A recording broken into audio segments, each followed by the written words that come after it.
हिंदू धर्म में नवरात्रि का बहुत अधिक महत्व है। नवरात्रि का पर्व 9 दिनों तक बड़ी ही धूमधाम से मनाया जाता है।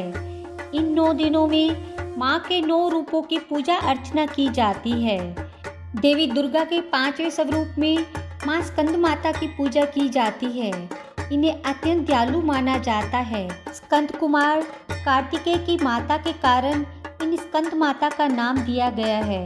मान्यता है कि स्कंद माता भक्तों की समस्त इच्छाओं की पूर्ति करती हैं। इन्हें मोक्ष के द्वार खोलने वाली माता के रूप में भी पूजा जाता है। सूर्यमंडल की अधिष्ठात्री देवी होने के कारण इनका उपासक अलौकिक तेज वाला और कांतिमय हो जाता है।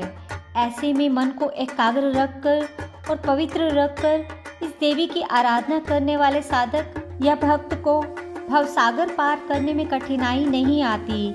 माँ को केले का भोग लगाएं और इस मंत्र द्वारा माता का जाप करें। ओम देवी स्कंद माताए नमः। माता की 4 भुजाएं हैं। इनके दाहिनी तरफ ऊपर वाली भुजा में भगवान स्कंद गोद में है और दाहिनी तरफ की नीचे वाली भुजा में कमल पुष्प है। बाईं तरफ की ऊपर वाली भुजा पर मुद्रा में है और नीचे वाली भुजा में भी कमल है। माता का वाहन सिंह है। स्कंद माता कमल के आसन पर विराजमान है, इसलिए इन्हें पद्मासना देवी भी कहा जाता है। पौराणिक कथा के अनुसार एक राक्षस था जिसका नाम ताड़कासुर था। उसने ब्रह्मा जी को प्रसन्न करने के लिए कठोर तपस्या की। उसकी कठोर तपस्या देखकर ब्रह्मा जी बेहद प्रसन्न हो गए। उन्होंने प्रसन्न होकर ताड़कासुर को दर्शन दिए। उस कठोर तप से ब्रह्मा जी ने प्रसन्न होकर उसके सामने आए। ब्रह्मा जी से वरदान मांगते हुए ताड़कासुर ने अमर करने को कहा।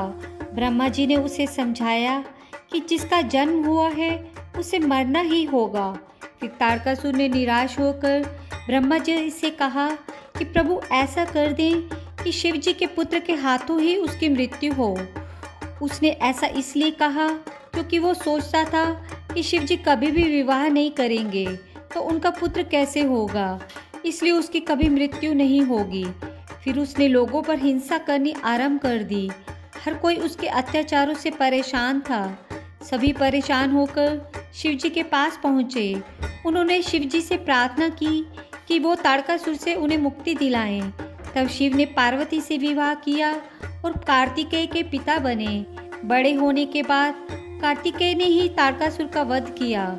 स्कंद माता कार्तिकेय की ही माता हैं। एक बार प्रेम से कहिए जय माता दी।